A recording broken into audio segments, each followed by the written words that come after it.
Assalamu alaikum wa rahmatullahi wa barakatuh, my dear brothers and sisters, wherever you may be, but particularly would like to give attention to my brothers and sisters in Texas. However, the issues may be relevant elsewhere. My name is Chaplain Baqui Sabur. I'm your host of Muslim PPR. PPR stands for Prisoners, Parole, and Reentry.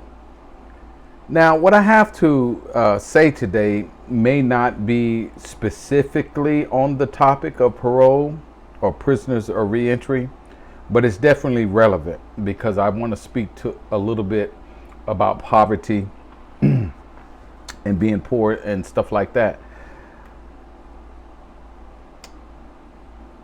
This is a channel where you're probably never going to find a fancy video or any fancy backgrounds or anything like that. We just want to get to the point. It's my intention in the future to have guests and to share this platform. Not sure if there will be very many people visiting with us or paying attention to the issues, but I wanted to get some things out of the way, kind of clear the air a little bit before starting to have guests. Brothers and sisters, I am the founder of HumaFaith. HumaFaith is a 501c3 nonprofit organization that's been providing services in the Dallas-Fort Worth area since April of 2010. We're mostly known for providing community and transitional housing for the homeless. Now, when we think about who are homeless, there's at least 5 leading causes, and then there's causes under that. But we know poverty is the number one cause of homelessness. Second to that would be unemployment. Then we have poor mental health. Then we have substance abuse and addiction. And then we have domestic violence. So as a homeless service, we are apt and definitely come across all of these issues. And these issues are present within our Muslim community. We don't specifically house Muslims. We're just known as a resource for the Muslim community. We'll help anybody as long as they'll commit to a couple of policies and procedures that will have us all to coexist. Brothers and sisters, what cause or what type of cause are you interested in? We can go through the Quran and the Sunnah of our beloved Prophet Muhammad sallallahu alaihi wasallam, and we can find all kinds of statements and actual directives to meet the needs of the poor, the miskeen and the fuqar, the miskeen who have nothing and the fuqar who don't have enough. That's what really has prompted this video. I'm thinking of a discussion in one of the groups I'm in where a brother was asking to help, and he was challenged somewhat about some of the things that he has in place for himself. Well, we're not to forget the fuqar. There are plenty of people who are even working who are still poor. If someone works at McDonald's, and I'm not sure what they pay, but if someone works at McDonald's and have a couple of kids, and the McDonald's money might not be enough, even though they're working full time, they would still be considered poor according to Islam and worthy of our help. I think another perspective that's not clearly seen is, what does poverty and hunger and food insecurities and things like that really look like in America? And I'm highlighting that because when we go on social media, we have our most prominent sheikhs, imams, and alims who are promoting and asking us to give towards causes all over the world. And surely those causes are great causes. And surely the people that are struggling with something such as hunger or food insecurities, or a community somewhere in another country that's lacking clean water, these are all good causes. And yes, we should participate in them. But I don't think we understand that the poverty in America is really quite similar to those things we see on social media in other countries. We get these images of people who are in these little barren type lands, and their structures are not adequate, they're not built well, they're not in like our inner city community or something like that. And this is the image that is put in front of us as poverty and hunger. Well, I'm going to provide the benefit of my research, even though I knew it for myself. I just wanted to confirm my own thoughts and thinking. Is that one source quotes, "What we find is that the U.S. rates of poverty are substantially higher and more extreme than those found in the other 25 nations." Now, the 25 nations that are listed are what you call developed nations. You know, comparing it to places like Iceland, Denmark, Finland, France, Netherlands, Norway, Switzerland, Sweden, Belgium, Australia, Ireland, Hungary, Poland, Germany, New Zealand, Luxembourg, United Kingdom, Australia, Canada, Portugal, Italy, Greece, Japan, Mexico, and Korea. So, of that list, United States falls at the bottom in rates of poverty. The overall U.S. rate using this measure stands at 17.8% compared to 25 countries, average of 10.7%. Because people who live in poverty in America may very well be able to go to some homeless services or something like that and get a bite to eat, it doesn't mean that their suffering is not as severe as the suffering that we might see in another country. You have to really put it on a scale. If the cost of living in America is at so much, and you have a significant amount of people who are not meeting that cost of living, then they are living in poverty. They're not able to pay their bills. They're not able to have amenities. They're not able to have transportation.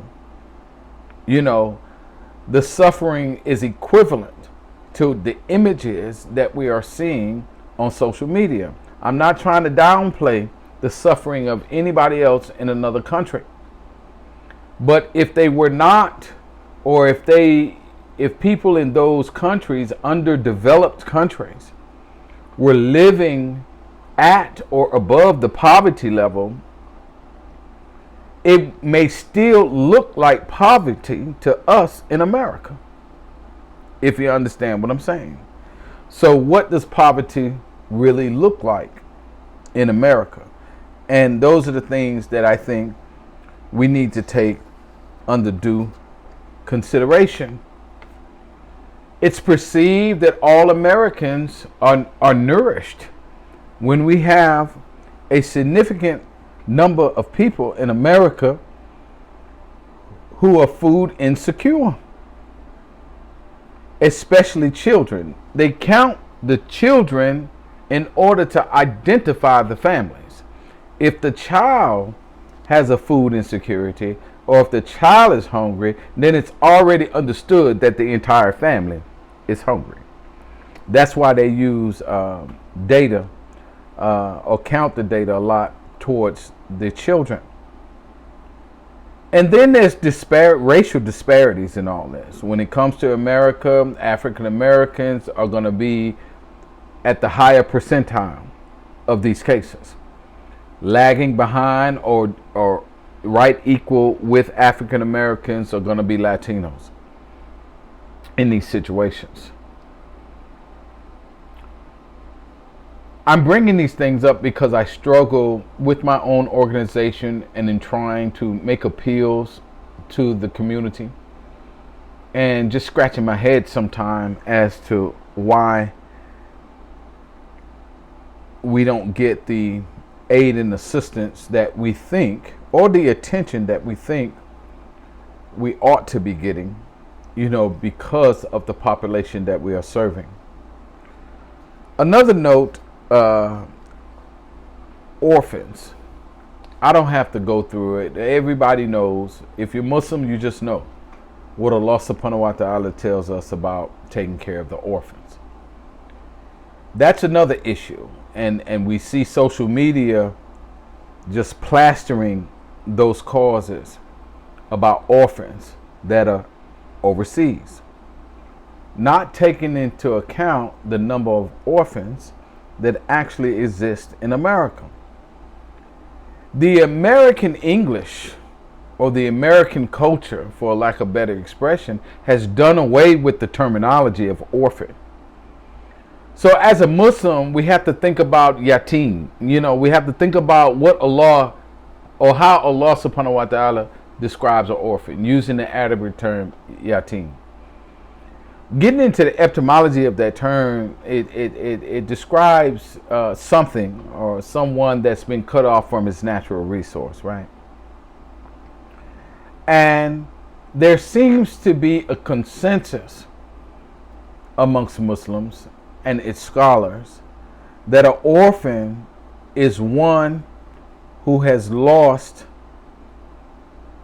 his or her father, or have lost both parents. It doesn't seem that the consensus in Islam considers an orphan to be one who is bereaved from the loss of his or her mother, but it seems to focus on the idea that the father is gone or both parents are gone. In America, they used to have what you call orphanages. They just totally done away with the terminology. That doesn't mean orphans don't exist. They've come up with a system called foster care, to identify these people who are without parents, or without parents that can take care of them, that is, and focus trying to push them into a system of foster care. Now, the leading causes of foster care is neglect, abuse, drug addiction, incarceration, illness, death, and voluntary placement. There are so many children in America without fathers. Whether that's by choice, and whether the father decided to abandon them, but there are so many cases where these children don't even know who their father is because of this abandonment, right? There are so many children without fathers because of death, murder, and just death for other causes. But there are so many children without fathers due to incarceration. Like, if a man does something and gets a 50-year sentence, he has just cut himself off from his children. And those children are now cut off from their natural resource, their father. And I would proffer that these are orphans. We don't highlight it that way, but that's the purpose of this talk, is that these causes that are being viewed as global, right? We want to say we're looking at this global cause, but some kind of way we're excluding our own communities in America when we're looking at these global causes, as if the problem doesn't exist here. And every problem that you can find in another country, I promise you, it exists right here in America. It exists right here in Texas. It exists right here in the Dallas-Fort Worth area. And those causes need our attention. Now, there are some sheikhs and alims and imams that will tell us that we need to pay attention or give preference to our locality. Allah knows best. That's not the purpose of what I'm trying to put forth. I just think it needs equitable attention. Now, here's the catch, especially here in America. The people that are typically challenging those causes here in America, because I just talked about some hard stuff, right? I understand that we like to do easy. We like to give and participate in a cause that's accomplishable. Meaning that if we decide to have an event and we want to distribute 300 meals to those who have food insecurities, if we prepare the 300 meals, we will definitely find 300 families or 300 people to give those meals to. So at the conclusion of the event, it's a successful event. And we can highlight that on our social media platforms that we've done well. Alhamdulillah Rabbil Alameen. But when it comes to dealing with other issues, such as how to cure poverty, or how to cure homelessness, or how to positively impact a significant number of people to help them get out of poverty or to help them get out of homelessness, when it comes to challenging those with substance abuse and addiction issues, the success rate in that challenge is not going to be 100% like passing out 300 meals. It's not. You're not going to positively have a positive impact on 100% of the people that you choose to serve in these situations. So we have to understand what success looks like. What does it actually look like?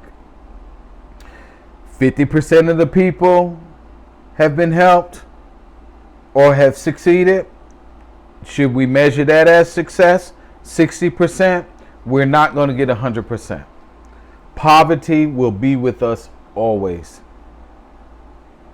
The poor will always be with us. So there's not an absolute cure to it, and Allah knows best. But we don't know how many people we can positively impact and help them to turn their poor condition around. And I think that's what we're challenged with as Muslims. Back to the prison population. When you look inside the prison population and when you think about the categories of who's eligible for zakat, these folks hit like 4 categories. You got the poor, the miskeen, and the fuqar. You have those whose hearts are inclined towards the religion. That's at least 3. I thought it was 4, but I'm just saying people who are incarcerated fit the majority of eligible people for zakat. Do I think all the zakat needs to be poured into prisoners? Absolutely not. But I think some of it should be.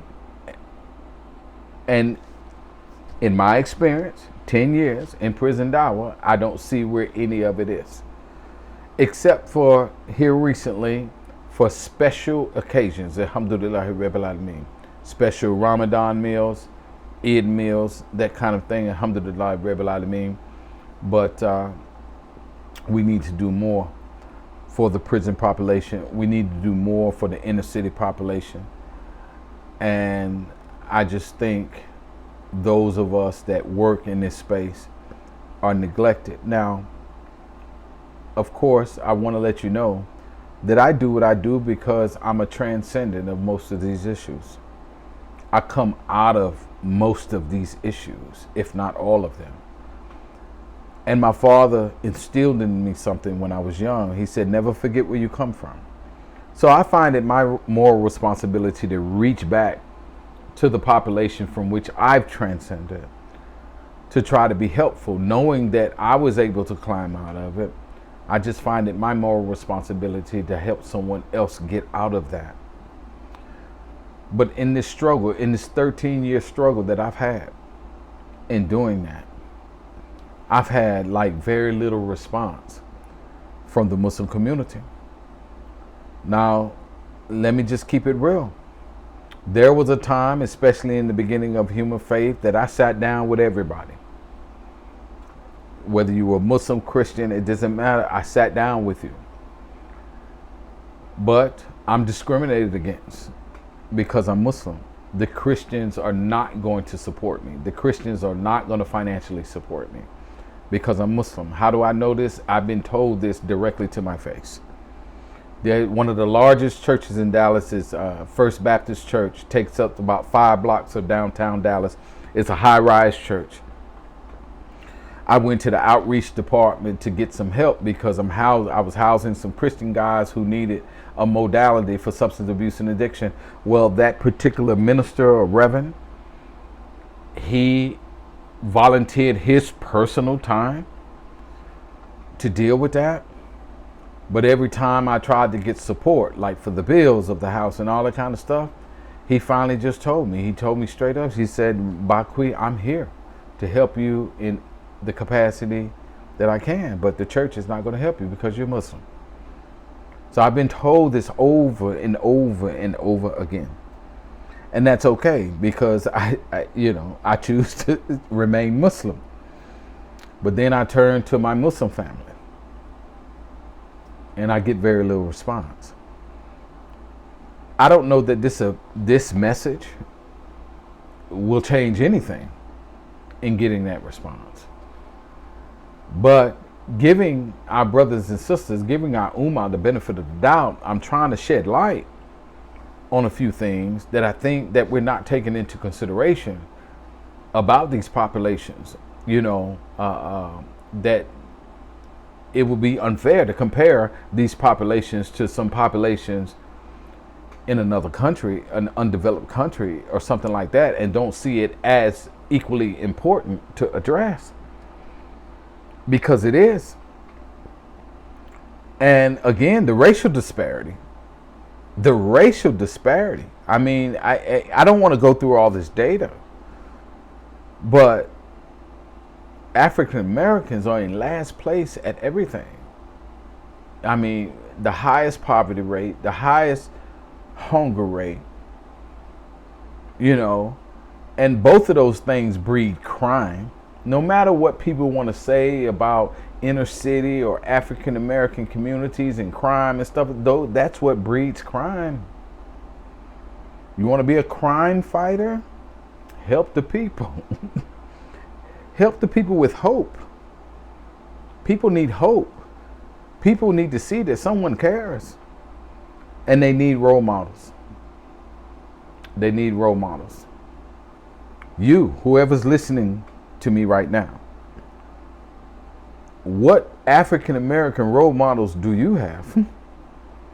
Can you name any African American role model out there that African American youth should be looking at? Who are they? What are their causes? Are they good for the people?